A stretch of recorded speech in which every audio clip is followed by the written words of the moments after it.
Hello दोस्तों, जैसा कि आपको पता है अभी DSSB के एग्ज़ाम चलने लग रहे हैं कोर्ट अटेंडेंट के स्पेशली, और 29 तारीख तक के एग्ज़ाम चलने हैं। तो 8 तारीख तक के बच्चों के एग्ज़ाम तो हो चुके हैं। आज 8 तारीख के 2 शिफ्टों में एग्ज़ाम होने हैं।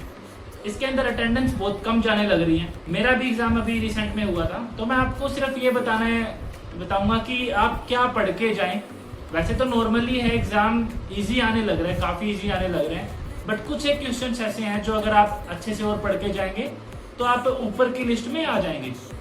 कुछ एक टॉपिक, कुछ एक चीज़ें मैं आपको बताऊंगा जो कि मैंने नोट कर रहे हैं। तो हिंदी से स्टार्ट होता है अपना एग्जाम। सबसे पहले हिंदी आपको देखने को मिलेगी, और हिंदी के अंदर आपको पर्यायवाची शब्द हो गए, विलोम शब्द हो गए, लोकोक्ति होगी, मुहावरे हो गए, इन्हीं सब चीज़ों को थोड़ा सा रिवाइज करके जाना है, क्योंकि कुछ एक चीज़ें ऐसी होती है, क्या पता ऐसा आ जाए जो अपन ने कभी ना पढ़ा हो।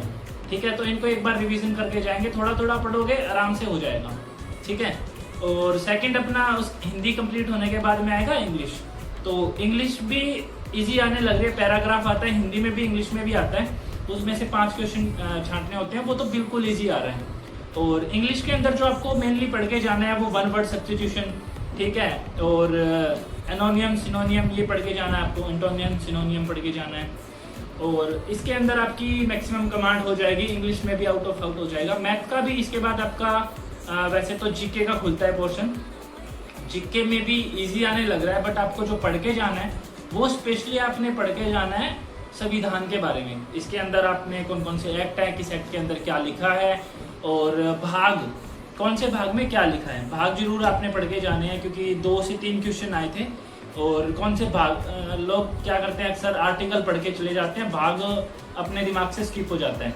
तो दोनों चीज़ पढ़ के जाएंगे। आपको अमेंडमेंट भी पढ़ के जाना है कि कौन सा संशोधन हुआ है, कब हुआ है, ये भी आपने पढ़ के जाना है। ठीक है, और जीके के अंदर साइंस के भी 2 क्वेश्चन आने लग रहे हैं, तो साइंस को भी आप जितना हो सके एक बार हाईलाइट कर लेना, मोटा मोटा कुछ जरूर पढ़ के जाना। 2 से 3 क्वेश्चन जरूर आने लग रहे हैं, हो सकता है आपके क्वेश्चन उसके एग्जाम के अंदर आपको देखने को मिले, तो पढ़ के जाना ताकि आपको ऐसा ना लगे कि हाँ मैं पढ़ के नहीं आया और 2 क्वेश्चन छूट गए। फिर आता है आपका लास्ट के अंदर मैथ। लास्ट के अंदर देने का फायदा भी है, क्योंकि अपने पास काफ़ी टाइम बच जाता है और मैथ आप इजिली कर सकते हैं। बहुत बेसिक मैथ आने लग रहा है, बहुत आसान मैथ आने लग रहा है। कुछ एक चीज़ें जो आपको एडवांस के अंदर आती है वो आपने पढ़ के जाना है, फॉर्मूलाज वगैरह पढ़ जाना। ठीक है, जैसे शंकु के क्षेत्रफल हो गए, परिधि होगी, है ना, बस ये आप कर जाना, फॉर्मूला अच्छे से याद कर जाना 2-3 चीज़ों के, आपका मैथ आउट ऑफ आउट हो जाएगा। ठीक है, और क्या चीज़ लेके जानी है, क्या नहीं लेके जानी, कोई भी आप ज्वेलरी, कोई भी चीज़, ईयरिंग्स वगैरह, वॉच वगैरह ना पहन के जाएं। ठीक है, वो बाहर निकलवा देंगे आपका। पॉसिबल है शूज़ भी मत पहन के जाओ। ठीक है, वो शूज़ भी बाहर निकलवा देते हैं, मेरे में भी ऐसा हुआ था, शूज़ बाहर निकलवा देते हैं, बारिश आ गई थी, पूरे शूज़ गिले हो गए थे। ठीक है, पर्सनल एक्सपीरियंस बता रहा हूँ। शूज़ भी पॉसिबल है तो ना पहन के जाएं अगर पास से जा रहे हो तो। और जो भी अक्रॉस, जो भी आप चीज़ें पहन के जाओगे घर पे उतार के जाना, कुछ मत पहन के जाना, सिंपल आप अपने कपड़े पहन के जाओ। हाफ बाजू पहन के जाओ और अच्छा है, क्योंकि उन्होंने बाजू भी फोल्ड करके ना ऐसे टेप लगा दी थी, तो हाफ बाजू पहन के जाओ, रिलैक्स होके अपना पेपर दे के आओ। काफ़ी अच्छे पेपर होने लग रहे हैं बच्चों के, काफ़ी ईजी एग्जाम आने लग रहे हैं। All the very best.